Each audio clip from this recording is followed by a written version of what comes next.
लेकिन बावजूद इसके हम कभी भी सीटों के लिए या किसी पद के लिए गठबंधन में कोई रार नहीं मचाते हैं, कोई धमकीबाजी या कोई ब्लैकमेलिंग इस तरह की राजनीति हम लोग करते नहीं हैं। कि संतोष मांझी कम से कम सत्ता के लिए राजनीति नहीं करते हैं, वो कुर्सी के लिए राजनीति नहीं करते हैं। हाँ, अपनी डिमांडिंग पॉलिटिक्स भी नहीं करते हैं। वो ये नहीं कि हमको ये विभाग दे दीजिए या हमको ये दे दीजिए। हम वो राष्ट्रीय जनता दल पार्टी मत कहिए, उसको नौटंकी पार्टी कहिए। क्या क्या बोलते हैं, और सत्ता का लालच ऐसा है, कुर्सी का लालच ऐसा है, तो वो तो जनता ने दूर कर दिया। भवनों का लालच। नमस्कार, आप न्यूज फाउंडेशन देख रहे हैं। मैं हूं आपके साथ वंदना।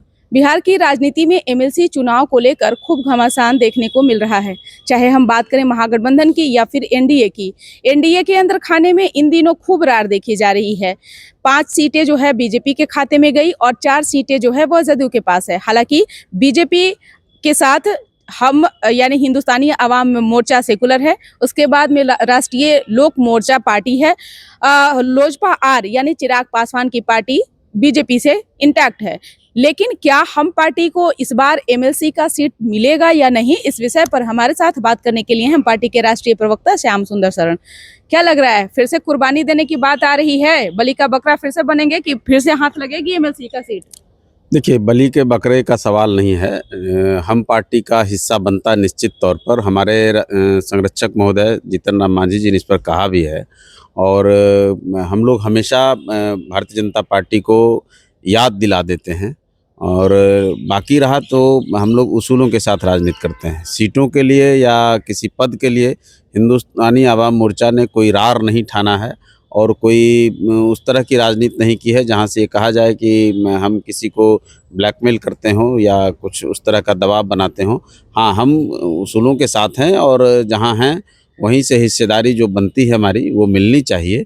और हम कार्यकर्ताओं का भी ये डिमांड भी रहता है पार्टी को जितनी ज़्यादा से ज़्यादा सीटें मिलें, क्योंकि हमको लोकसभा में भी कह करके जो सीटें कम की गई, राज्यसभा भी नहीं दिया गया, या फिर लोकसभा में भी, ये विधानसभा के चुनाव में भी हमारी सीटें कम की गई। तो हमने हर जगह जो आपका कहना वो सही है कि हमने कुर्बानी दी है। लेकिन बावजूद इसके हम कभी भी सीटों के लिए या किसी पद के लिए गठबंधन में कोई रार नहीं मचाते हैं, कोई धमकीबाजी या कोई ब्लैकमेलिंग इस तरह की राजनीति हम लोग करते नहीं हैं। हम लोग उसूल के साथ चल रहे हैं और बिहार में चलते भी रहेंगे, इसमें कहीं कोई दो राय नहीं है। लेकिन सवाल यह है कि जिस तरह से राष्ट्रीय लोक मोर्चा की तरफ से प्रकाश जो है उपेंद्र कुशवाहा के बेटे प्रकाश जी को अभी फिलहाल में मंत्री हैं, जो कि उनके पास में न वो अभी विधायक है ना वो एमएलसी हैं। जाहिर तौर पर अब तो बीजेपी को एक सीट जो है वो देनी ही पड़ेगी। लोजपा आर के तरफ से भी दबाव है, 1 सीटें उनके खाते में जाएगी। 3 सीट जो बचा वो बीजेपी अंदर अपने खाने में रखी हुई है। तो क्या वो अपने खाते से 1 सीटें, क्या लग रहा है आपको, अभी भी उम्मीद है कि मिलेगा? देखिए, जनशक्ति पार्टी को कोई, मुझे नहीं लगता कि एनडीए को देने की बात है। लोक जनशक्ति पार्टी का अपना, वो 19 विधायक उनके हैं, 25 एमएलए में एक एमएलसी बनना है। तो लोक जनशक्ति पार्टी तो अपना उस डाटा को पूरा करती है, या लोक जनशक्ति पार्टी को देने का सवाल नहीं है, वो उसका अपना संख्या बल के हिसाब से है। रालोम का जहाँ तक सवाल है तो ये सर्वविदित है कि दीपक जी पहले मिनिस्टर बन चुके हैं, दूसरी बार भी बने हैं, तो वो मिलेगा। और बाकी हमारा किसी से कंपटीशन नहीं, हमारा ना रालोम से कोई कंपटीशन, ना उपेंद्र जी से है, ना लोजपा से है। हिंदुस्तानी आवाम मोर्चा अपना काम करती है, अपनी बात करती है। लेकिन इसलिए समय समय पर जीतन राम मांझी की भी नाराजगी सामने देखी गई, क्योंकि जब काफी ट्रोल भी हुए, फिर उस चीज को फिर उन्होंने जो है एक तरह से कहा जाए कि फिर से उसको वापस उन्होंने कहा कि हमने ऐसी बातें नहीं कही है, वैसी बातें नहीं कही है। लेकिन कहीं ना कहीं अंदर में जो कसक है वो जीतन राम मांझी के अंदर में देखी जा रही है, बार बार देखी जा रही है। देखिए, ये कहना कि जीतन राम मांझी जी ने कोई इसके लिए कोई रार किया हो या कोई ब्लैकमेलिंग किया हो या कोई, बाकी पार्टी है तो हर पार्टी अपनी उपस्थिति ज़्यादा से ज़्यादा करना चाहती है, हर पार्टी अपनी हिस्सेदारी ज़्यादा से ज़्यादा चाहती है। ये बातें जनता दल यूनाइटेड और भारतीय जनता पार्टी में भी चलती है। अभी भी जो संख्या बल है तो उसमें भारतीय जनता पार्टी चाहती हो कि 1 सीट उनको ज़्यादा मिल जाए, जनता दल यूनाइटेड प्रयास करे कि 1 सीट उनको ज़्यादा मिल जाए। तो ये स्वाभाविक है, ये कोई बड़ी बात नहीं है। बाकी हम पार्टी अपनी बात कहती है और हमारे नेता खुल करके कहते हैं। हमारे नेता मन के अंदर कुछ रखते नहीं हैं और वो कहीं कुछ इस तरह की राजनीति करते हैं। जो होता है तो आप लोग जब पूछते हैं तो अपनी बात कह देते हैं, और कोई ऐसा नहीं है कि जीतन राम मांझी जी इसके लिए कोई ब्लैकमेलिंग करते हैं या उसके लिए कोई ऐसी बात करते हैं। लेकिन हाँ, सवाल है कि भाई गठबंधन एक केमिस्ट्री जो है हमारा, जीतन राम मांझी जी वो रसायन जरूर हैं राजनीति के, कि जिधर रहते हैं उधर मजबूती रहती है, सत्ता आती है, लोग उनके साथ ज़्यादा जुड़ते हैं। तो उस नाते हम लोग भी चाहते हैं और हम भी कहना चाहेंगे एनडीए के शीर्ष नेतृत्व से कि हिंदुस्तानी आवाम मोर्चा का जो उनके फॉलोअर्स जो हैं, उनके चाहने वाले जो हैं और उनके मानने वाले जिस तरह से एक पक्षीय है, जीतन राम मांझी जी अभी हमको लगता है कि बिहार की राजनीति में वो शख्सियत ज़रूर हैं कि जो वोट बैंक माना जाता है, वो वोट बैंक जीतन राम मांझी जी जिधर रहें उधर 100% जाता है। 2-4% कह लें तो उसमें हम ये नहीं कहेंगे, लेकिन उतना ज़्यादा वोट ट्रांसफ़र कैपेसिटी किसी भी लीडर में अभी बिहार की राजनीति में नहीं है। तो देखिए, श्याम सुंदर शरण क्या जवाब से साफ तौर पर पता चल रहा है कि आप जो है त्याग की मूर्ति बनना चाहते हैं। आप फिर भी एनडीए का कुछ मिले या ना मिले, लेकिन एनडीए का हिस्सा बने रहना चाहते हैं। सत्ता जो है किसी तरह से है वो सत्ता में एक बात देखिए क्लियर, मैं इसमें कोई अधिकार मेरा नहीं है कि मैं तय करूं कि एनडीए में रहना है कि कहाँ रहना है। स्वतंत्र राजनीति ये हमारे पार्टी में या किसी भी दल में उनके जो शीर्ष नेता होते हैं, हमारे संरक्षक हैं या हमारे राष्ट्रीय अध्यक्ष हैं, वो तय करते हैं। और मैंने कहा, मैं ब्लैकमेलिंग की राजनीति हमारी पार्टी नहीं करती है। और प्रवक्ताओं के पावर का सवाल है या कार्यकर्ताओं के पावर का सवाल है तो वो हम चुनाव में दिखाते हैं। और जो डाटा बताता है वो डाटा क्लियर आपको लोकसभा के चुनाव में आप देख लें, विधानसभा के चुनाव में आप देख लें, या जब फ्लोर टेस्ट का मसला आता है वहाँ आप देख लें कि कैसे हिंदुस्तानी आवाम मोर्चा अड़ करके तमाम प्रलोभनों को दूर करके, तमाम तरह के जो राजनीति में जो कई तरह से आप लोगों के पास भी बातें आई होंगी, मैं तो उसका गवाह रहा हूँ, तो उन तमाम चीज़ों को किनारे करते हुए, प्रलोभन की राजनीति को किनारे करते हुए, मुख्यमंत्री पद की बात जब उनके पास आई उसको भी संतोष सुमन जी ने 1 सेकंड में ठुकरा दिया। और जब उसूल की बात आई तो संतोष मांझी जी ने आपने अभी एक बात कही कि हिंदुस्तानी आवाम मोर्चा किसी भी तरह से सत्ता में बने रहना चाहती है।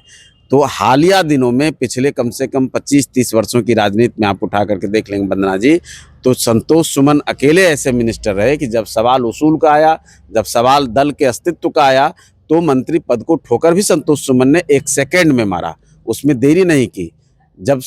तो पार्टी का सवाल होगा, अस्तित्व का सवाल होगा, सम्मान का सवाल होगा, तो हम सत्ता की परवाह और उस तरह की राजनीति करने वाले भी नहीं हैं। तो आप लोग भी कम से कम ये बात भी बताया करिए कि संतोष मांझी कम से कम सत्ता के लिए राजनीति नहीं करते हैं, वो कुर्सी के लिए राजनीति नहीं करते हैं। हाँ, अपनी डिमांडिंग पॉलिटिक्स भी नहीं करते हैं। वो ये नहीं कि हमको ये विभाग दे दीजिए या हमको ये दे दीजिए। हम हाँ, सत्ता में रहना राजनीतिक पार्टियों का जिम्मेवारी होता है, क्योंकि जिम्मेवारी इसलिए कि उनके कार्यकर्ताओं का, उनके चाहने वालों का, उनकी जो अपेक्षा आकांक्षा होती है उसकी पूर्ति आप इसी माध्यम से कर सकते हैं। सवाल है कि जिस तरह से अभी राबड़ी हाउस को लेकर के जो अभी बवाल मचा हुआ है खाली कराने को लेकर, क्योंकि नोटिस भी जारी कर दिया गया है। राबड़ी देवी का कहना है कि हम खाली नहीं करेंगे।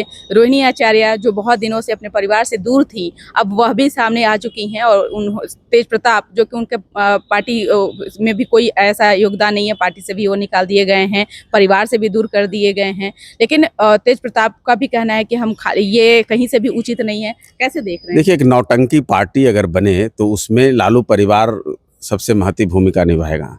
वो राष्ट्रीय जनता दल पार्टी मत कहिए, उसको नौटंकी पार्टी कहिए। क्या क्या बोलते हैं, और सत्ता का लालच ऐसा है, कुर्सी का लालच ऐसा है, तो वो तो जनता ने दूर कर दिया। भवनों का लालच है, तो तेजस्वी प्रसाद यादव भी एक समय कहते थे कि हम खाली नहीं करेंगे, कोर्ट गए, कोर्ट ने खाली करा दिया। वैसे ही राबड़ी जी कह रहे हैं कि हम खाली नहीं करेंगे। वो लोग चाहते हैं कि संघर्ष, वो लोग चाहते हैं कि थोड़ा पॉलिटिकल ड्रामा वो बना सकें, वो जनता का कुछ संवेदना ले सकें, वो अपने आप को शहीद बता सकें। इसलिए वो चाहते हैं कि पुलिस उनके घर में घुसे, उनका सामान थोड़ा सड़क पे ला के दिखा दे, तो उसका वीडियो वगैरह जारी करके अपना टीआरपी कुछ टाइट करेंगे। वो जनता के पास जाएंगे, रोएंगे, गाएंगे, लेकिन ये नहीं बताएंगे कि आखिर वो किस अधिकार से रहना चाहते हैं। ये मैं उनके नाशा वाले एक प्रवक्ता हैं, जो मंगलयान के लिए नासा को दे रहे थे बधाई, तो वो बोल रहे थे कि भाई कहीं नीतीश कुमार जी को मिला हुआ है, जीतन राम मांझी जी को मिला, लालू प्रसाद यादव को क्यों नहीं मिला?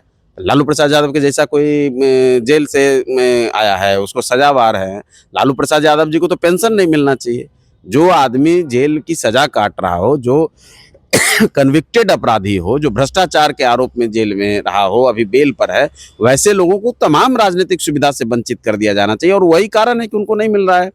राबड़ी देवी जी, जिसको जो उनका अधिकार क्षेत्र है, जिसके लिए बंगला उनको मिला है, ऐसा नहीं है कि उनको कह दिया जा रहा है कि आप घर चले जाइए और जाकर के गोपालगंज में रहिए, ऐसा तो नहीं कहा जा रहा है। उनको कहा जा रहा है भाई कि इस बंगले से नहीं, उस बंगले से राजनीति करिए, अपना जो डुगी ड्रामा है तो अपना उधर करिए।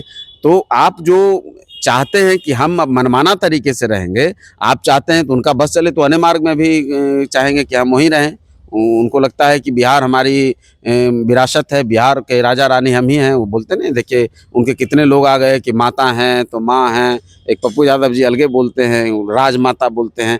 भाई राजतंत्र की ज़िंदगी ये लोग जीना चाहते हैं, लोकतंत्र में सब कुछ हो गया। ये लोग कहाँ से आए थे? चंद्रशेखर जी का एक भाषण हमको याद है कि यहीं आए हुए थे श्री कृष्ण मेमोरियल हॉल में, और उसमें वो बता रहे थे कि कैसे लालू प्रसाद यादव जी को जिस समय 77 में टिकट मिला, वो उनके घर गए थे, तो घर में देखा कि कैसे सीलन भरा कमरा था, अंधेरा घुप अंधेरा, और उसके चारपाई में बकरी बंधी हुई थी, कैसे उस घर में मुर्गा टहल रहा था। ये तमाम चीज़ें उन्होंने बताया था विस्तार से। आज वो राजमहल, शीश महल में रह रहे हैं। देखिए कितना बड़ा बंगला बना है, कितने बीघे ज़मीन पटना में उन्होंने बना लिए। ये तो डाटा है। फ्रेंड्स कॉलोनी दिल्ली में मकान है। अब दुनिया में कहाँ कहाँ क्या क्या होगा। बंगाल में अभी सरकार बनी भारतीय जनता पार्टी की, तो हम उनसे भी मांग करेंगे भाई जरा से उनके ससुराल का कुछ हाल पता लीजिए, काहे ससुराल में क्या क्या करने जाते हैं, कहाँ माल पानी क्या क्या कर रहे हैं, ये सब पता करना चाहिए सरकार को भी। कहाँ कहाँ विदेश की यात्राओं पे जाते हैं, ये भी पता करना चाहिए कि कहाँ जाते हैं, क्या करते हैं, क्यों गुप्त यात्रा करते हैं। ये तमाम चीज़ों की जानकारी लेनी चाहिए। इसलिए उनको कह दीजिएगा अगर कभी बातचीत हो, किसी भी कीमत पर घर खाली करना पड़ेगा, और अगले आने वाले चुनाव जो आपका दम्भ दिख रहा है, जनता आपको इस स्थिति में भी लाने वाली है कि पटना में किसी भी सरकारी भवन का 2 कोठरी मिलना मुश्किल हो जाएगा। सब परिवार फिर से रोड पर आ जाइएगा, अपना जो बंगला उंगला बनाए हैं अपना वहाँ जाके रहिएगा। बहुत बहुत शुक्रिया बात करने के लिए। तो आप सुन रहे थे क्या कुछ कहना था हम पार्टी के राष्ट्रीय प्रवक्ता श्याम सुंदर शरण का। अपना ओपिनियन अगर इस खबर को देख रहे हैं तो जरूर दीजिएगा। धन्यवाद।